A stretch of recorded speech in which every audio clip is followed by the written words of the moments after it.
After an absolutely stunning race at the Red Bull Ring, we're all ready to do it again for the Styrian Grand Prix this weekend, and we are bringing you everything you need to know ahead of this weekend's race. Welcome back to the Formula One Grid Talk podcast. We are powered by the F1 Chronicle. Visit F1 Chronicle for news, f1chronicle.com for news, reviews, and everything to do with F1. Hosting today with me, George Howson, and joining me today are sports journalist Louis Edwards. Hello. F1 expert Alex Booth. Hello. And Mr Sam-Bam himself, it's Sam Thatcher. Good evening. So, lads, fair to say an unbelievable race last weekend in Austria, and I can't wait to do it again this weekend. Just 11 finishes, Louis. But it's fair to say a few drivers and a few teams will be licking the wounds after this weekend. I mean, do you think it'll be a lot more clear? Do you think Mercedes will romp away with it like they threatened to do last weekend, or do you think they'll still have the same problems that they did this weekend? You know, they've over the last 71 laps of that race, they gathered a huge amount of data about their car. You know, data that they missed out on by not, starting the season when it did. You know, who knew coming into this weekend the curbs would have been last weekend going in that the curbs would have been such an issue. But they know that now. They know. I imagine Lewis and Valtteri will have a word from Toto and Jay's going, "Hey, right, you stay off the curbs." So it could potentially be an absolute romp from Mercedes because they showed incredible pace over the rest of the field. But someone could throw again just another spanner in the works, and it could, you never know what's going to happen. Yeah, we could well get a repeat of the chaos. I mean, like 2018, 2019, this year as well for Austria, just incredible races. So why not keep it going? We want to see another repeat of what happened this weekend just gone. But yeah, I mean, Lewis Hamilton, Sam, is going to be very disappointed with his performance, really. I mean, obviously he had the crash with Albon and he frankly should have finished higher. And he's got I think it's a 13-point gap to his teammate. He's going to have to claw back some of this weekend. Yeah, especially with the season being kind of short. Well, we don't really know how long the season's going to be this year. So every race counts a lot more. Points dropped counts 10 times more than what it does in a 21 race season normally. So yeah, I think he's going to be all raring to go. I think usually when we see Lewis get knocked back, he then takes 2 steps forward. That's just the kind of driver that he is. I think he's going to be definitely in with the shout of the win. And if they can sort out their curbing issues, then I'm afraid it may be a sort of 2014 style race where we're just going to see Mercedes absolutely dominate this weekend. But I hope not. I hope we get a repeat of this last weekend. But it could be a rout. It could be, but we'll see. It could be, yeah. I mean, if they don't have the gearbox issues, they were pulling away at an absolute rate of knots. They had a good 10-second gap before the second safety car. I think before the first safety car, it was a 20-second lead. I mean, it's a lap that's just over a minute long. So, extrapolate that over a whole race distance, they could lap the field. But yeah, I mean, we're focused on Lewis Hamilton, but obviously the winner of last weekend's race, Alex, was Bottas. And, this is a track that he does well at. And obviously, there's no reason why he shouldn't be able to win it again and get 50 from 50 points. Oh, it's a track that Bottas likes. He's done well in the past. I mean, I agree with everything Sam and Louis have said. I think next weekend bodes well for Mercedes, just given the performance that they had in the last race.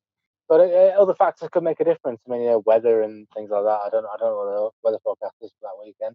But one thing that is in Bottas' favour is that Hamilton has a lot of ground to make up because of the penalty that he picked up in the last one. Bottas has like a 15-point lead now because of the difference between first and fifth. And that's a lot of ground to make up in a season where there's not a lot of races. And with a car that's so superior like Mercedes have got. And it's exciting for us, watching from the outside. But I have to say, I do think probably going to be another, I echo what Sam and Louis have said. I think it's probably going to be another Mercedes walkover.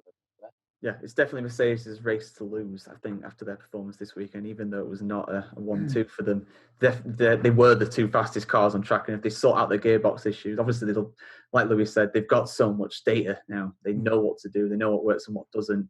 Obviously, they're still going to push 110% as they always do, but they'll stay off the curbs, especially the red and white ones. Said on the radio. Everyone. Yeah, every one of them. Yeah, every curve. But yeah, no, I mean, let's get on to the next guys. McLaren, second in the Constructors' Championship after the first weekend, Louis. There is genuine pace in that car. It'd be surprising if they get another podium, but they've got a very good chance of decent points again. Yeah, I think another podium might just be a little far-fetched. But, they've got a lot of, pressure from behind. Racing Point did look very strong this weekend. I think they were unfortunate not to get, more points. So, you don't really know where they sort of stand. It's we were coming into the last race, sort of not knowing where people said, and we still come out this race sort of knowing that Mercedes are much faster, but because we didn't get all the finishes, we still don't know where the other teams really stack up. Yeah, McLaren did look good. I think just race pace compared to Racing Point was not where they wanted it to be. I think it's quite close between Racing Point and McLaren. I think they're kind of similar in terms of their overall pace. They had different strategies, obviously, during this race. But yeah, it's going to be interesting to see how they go for an entire race distance, and maybe if Stroll will finish the race too. Obviously, Stroll retiring in the last one because of a centre failure. But yeah, no, I mean, let's get on to Ferrari next. I mean, Sam, obviously they got a podium with Leclerc last weekend, but that car has some big problems. It is genuinely slower than last year, significantly slower than last year, and there's no updates coming until Hungary. Yeah, Ferrari, they don't look good, do they? Leclerc did an amazing job to get into P2 this last weekend. If the race doesn't have as many retirements and incidents as last weekend, then yeah, I think they're going to be fighting with the Racing Points and McLarens, maybe, because Leclerc was most of the race was fighting with your likes of Sainz, Perez, wasn't he, and the Strolls. So yeah, I think they're going to be fighting for the 4th, 5th best team at the moment. I think they're going to be in the same place. Like at their actual performance will be 4th or 5th. But if the race turns a bit crazy again, then they could easily get another podium if things go their way. Yeah, they're just waiting for Hungary, aren't they? Really. It does seem like that. Yeah, I mean, it's gone from them expecting an absolute minimum of podium to being, that's the aspirational goal. That's the one that they're trying to work towards. It's turned around real fast for them. And I think part of the reason for that, Louis, is because of the engine issues, the engine potential illegality from last year. Now, it's interesting if you look at the lap times. We've talked about this a few times on our chat, but if you look at the lap times from this year compared to last year at Austria in qualifying, every team went faster. Red Bull was about the same, little tiny deficit, not much. But apart from the 3 Ferrari power cars, the Haas, the Alfa Romeo, and the Ferrari were all significantly slower than last year. It does seem as though they've made a fundamental change with that engine to make it legal again. But obviously, it's just cost them loads of performance.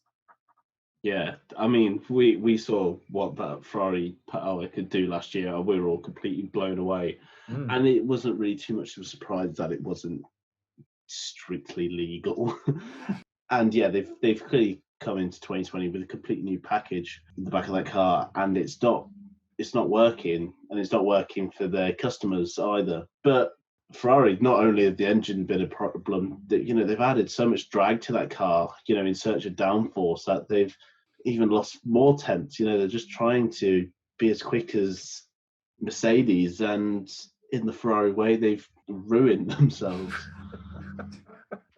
Oh yeah, it's weird, isn't it? When I was growing up, Ferrari were the team. Schumacher was just untouchable. Everything they did just seemed to work, whether it was strictly legal or not. It didn't matter. It worked.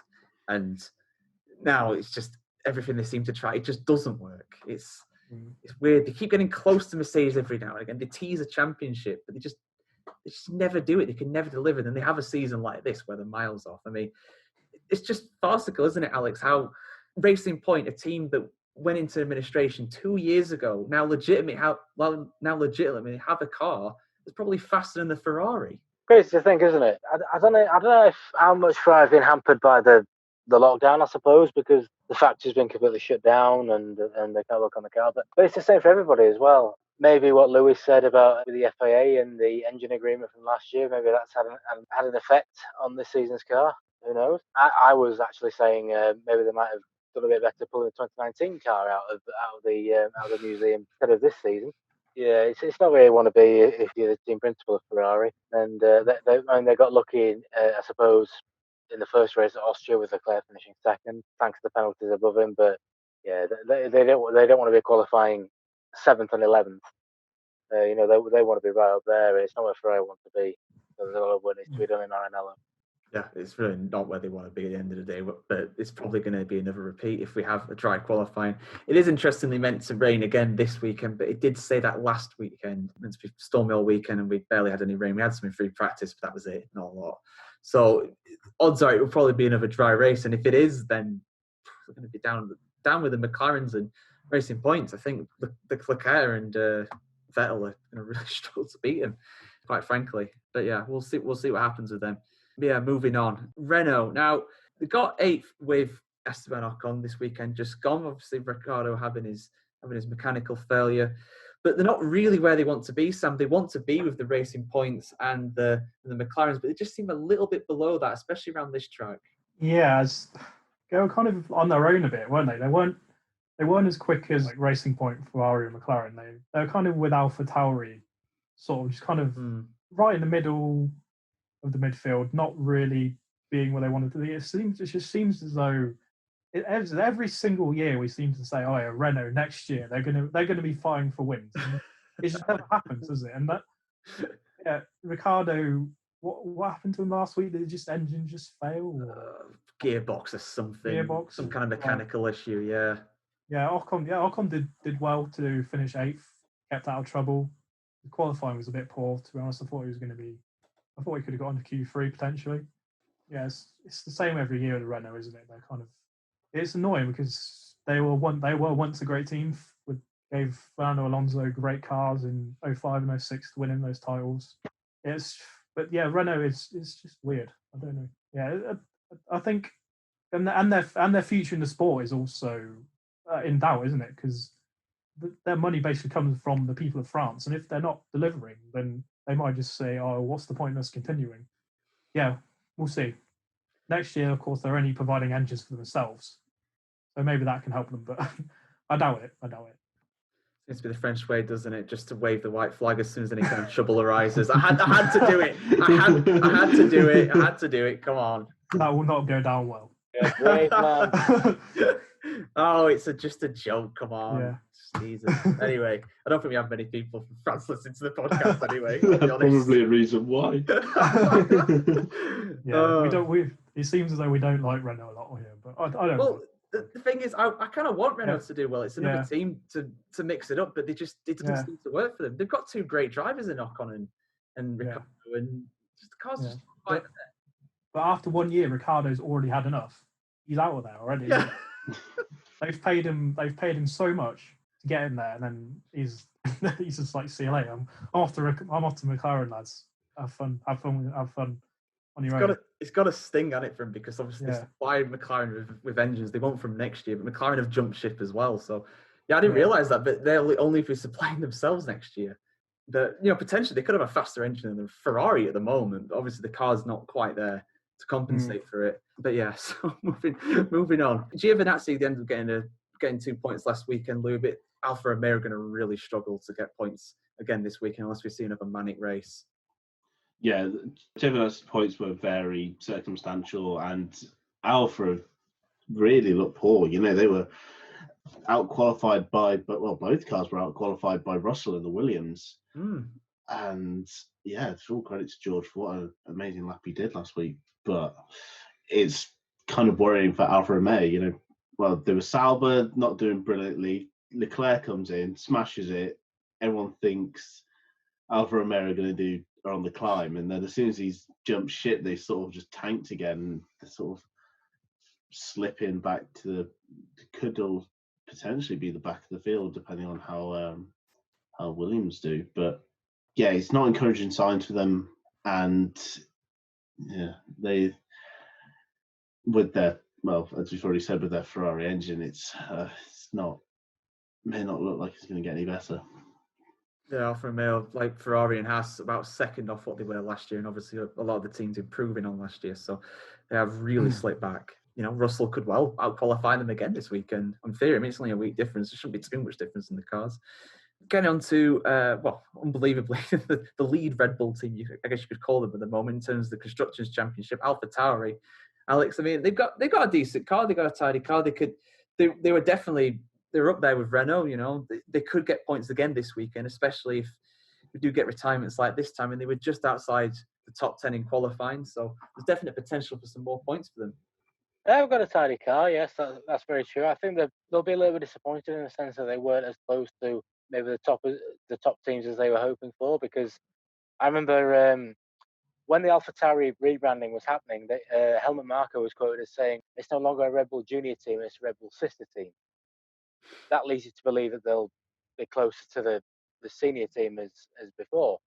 And they clearly weren't this week. They clearly weren't before in the first race in Austria. So, they'll want to be closer than that.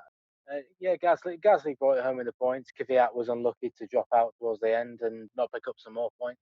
So it's a matter of reliability in that respect. But it was a good start. It's probably the best they could hope for. I mean, I don't think they were expecting miracles. And probably where their target is just to pick up the points and continue from there. Yeah, they're always a solid team. They're always there in the midfield, mixing up every now and again. I mean, they got 2 podiums last year. Let's not forget that. So you never know. Another crazy race. We could see them on the top, in the top 3 again. Yeah, we'll see how that goes. Yeah, and now let's go on to Williams. I mean, obviously Sam, better than last year. I mean, they're not the defined last team on the grid. I mean, they're definitely as competitive as Haas and Alfa Romeo, especially in the hands of George Russell, who, again, unlucky to retire in the way. He probably would have got points last weekend if it weren't for that gearbox failure. He was very close to getting into Q2 as well, wasn't he? He was maybe like 7/100ths off getting into Q2, I think. He did a very tidy lap to get there, and yeah, he was going well in the race, ahead of the Alphas at one point. Didn't have a great start. He lost a few positions off the start, I think. Then was fighting the Alphas, fighting the Haas's. Quite unlucky to get his retirement kind of midway through the race. I think he could have potentially got, if he was on the race at the end, potentially points maybe because everything else that happened. But yeah, they definitely improved on last year. They're not completely cut off adrift like they were. Last year they were 3-4 seconds off the pace. They definitely closed. And Latifi, so he did okay, kept out of trouble, finished the race, had a difficult weekend with the crash in P3, and could have even got a point in his first race if there were like 1 or 2 more retirements. So it's promising signs for Williams, but it's still a very, very long way to go to be where they want to be. McLarens and Renaults and everything. Yeah, that's where they want to be. They want to be at the top, very top. I mean, obviously, you would never guess it now looking where they are, but they have a very rich history in the sport. But yeah, they're definitely on an upward trend, and you never know. They could threaten the points this weekend coming up. But yeah, it's the Red Bull ring. Let's get on to Red Bull themselves. I mean, nil points so far from, unfortunately, but they do have a good car underneath them. It is probably the second fastest car on the grid, Louis, and without a doubt, they have 2 very fired up drivers after what's happened this last weekend. Yeah, it definitely last weekend was the story of what could have been for Red Bull. Yeah, it's super disappointing that they weren't able to score any points. They had both drivers potentially could have won that race, different points. Yeah, it's a strange one. I don't think Red Bull will be licking their wounds for long. They're definitely going to be, fired up and focused and ready to really bounce back. And I think they could potentially bounce back in real style. Max wasn't that far off potentially getting a pole position if he can, just find a few tenths next weekend. Of course, it's different track conditions, going to be different. Even though, yeah, maybe the same track, but there's so many variables that could be different that could see, the Red Bulls do a lot better. If we have an absolute scorcher, we already know that the Mercedes doesn't like, the searing heat with that, at that altitude. So, yeah, it's definitely one where Red Bull could fight back quite well. They've got a very good chance of at least a podium this week, and especially if Verstappen can do his alternate strategy again with the tyres. We'll see how that goes. Alexander Albon as well, missing out on the podium again last time. It's tragic, bless him. But the biggest change in variables for them could well be that they have DAS this weekend. But that's just all rumours. We know that it's going to be legal on the Mercedes, so you'd imagine a lot of teams are going to copy it and help themselves out on the straight lines, which is a lot of them in Austria. But yeah, final team to cover, Alex, Haas. I mean, they seem to have got on top of their tyre issues from last year, but their big problem is that the Ferrari engine in the back of the car is nowhere near as powerful as it was last year. Yeah, the other problem is the brake-by-wire system, by the looks of it, as well. They need to get that Need to get that sorted by the next race. Haas will be disappointed. In a team in a situation where they needed points quickly and they clearly weren't able to get it, and that's what they need to achieve. A double DNF in the first race. It's happened to Haas before as well. It's not what you want, and they really are on the back foot. They need to get a good result quickly, especially this season more than any other. Yeah, absolutely. They need to get on the board, but we'll see how they get on. They were generally quite off the pace anyway, like this weekend. So I think they need a lot of retirements, and obviously need to finish the race to actually get some points. All the Ferrari engine teams they were struggling. It doesn't look good for them, does it? It's a big drop off, isn't it? I mean, they've lost a second each, and a lot of the other teams have gained about half a second. So that's a 1.5 seconds thing. That's massive in F1. Yeah, and Gene Haas is. I can imagine he's not very happy right now. He's put so much money in. Probably put so much money into this team, and they just seem to be going backwards every year, really. That Drive to Survive is going to be great. Yeah. Oh my God! Yeah. Yeah, that'll be funny if it happens. I don't know. I'm guessing they're still filming it. I think they are. Yeah, I think they are.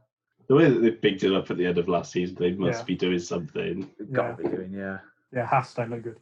They don't look good, unfortunately. No, you never know. They could do something, but based on the performance last weekend, probably not. They need to get some serious upgrades to that car. The Ferrari engine needs to get upgraded. That's the biggest problem, I think. Yeah. I think in terms of the car itself, it's probably not that far off Valtteri or someone like that. But it's just the power unit in the back of it. You know, especially on a track like Austria. Hungary, they could fare better. The engine's not as important there, but we'll see.